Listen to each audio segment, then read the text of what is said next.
একজন কৃষক একজন ছাগলের রাখালকে আরব দেশে জিজ্ঞেস করা হয়েছিল, আল্লাহ যে আছে এর কোনো প্রমাণ তুমি কি দিতে পারবা? তুমি কি প্রথমে বলো আল্লাহ আছে, তুমি কি বিশ্বাস করো? কয় অবশ্যই করি।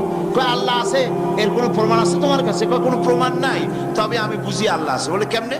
কয় যে আমি তো ছাগলের রাখাল, আমি তো লেখাপড়া করিনি, আমি দার্শনিকও না বিজ্ঞানীও না কিছু না, ছাগল পালি।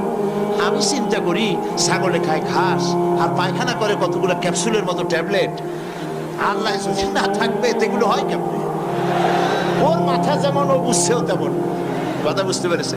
ছাগলের রাখাল ছাগলের পায়খানা দেখা ওর মনেও চিন্তা আসে নিশ্চয়ই কেউ পরিকল্পনা করে এরকম করে।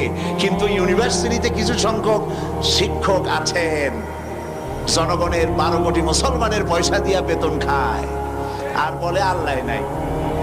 একজন তো এই কথা কয়ে মরেই গেছে।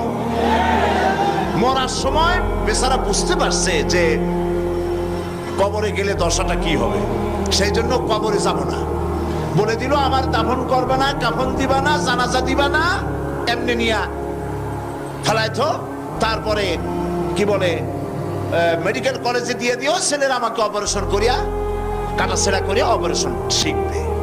তার ওসিয়ত অনুযায়ী কাজ হয়েছে, এত বড় বুদ্ধিজীবী, তো তার ওসিয়ত তো শোনাই লাগে।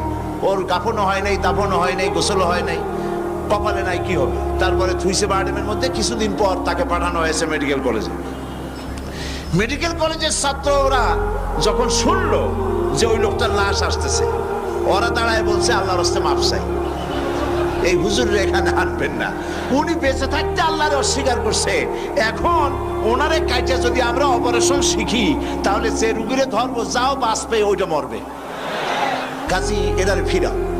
এরপরে নিয়া কোনো জায়গায় নিল না, আবার নিয়া বারডেমের ডিপ ফ্রিজের মধ্যে রেখে দিছে। আমার এখন চিন্তা হয়েছে যে এই লাশটারে যদি এখন রাস্তায় ফেলায় দেয় কুত্তাও খাবে না।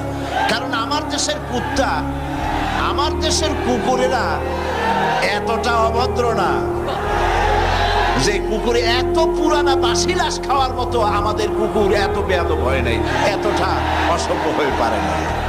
কাজী আল্লাহর সাথে যারা নাফরমানি করে আল্লাহ এরকম দেখান।